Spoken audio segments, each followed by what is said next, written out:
Welcome back to the channel. In this video, I'm going to show you how to edit your Facebook Reels after posting.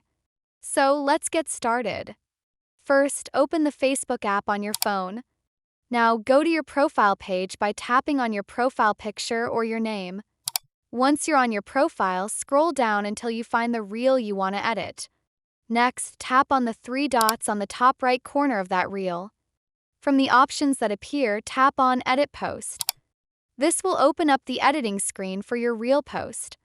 Here, you can edit your caption if you made a spelling mistake or want to add more text.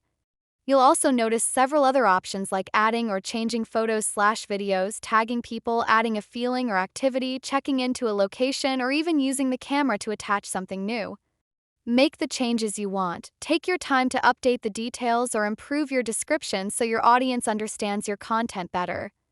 Once you're done, scroll down and tap on Save. After saving, Facebook will update your reel post with the new information you added. And that's it.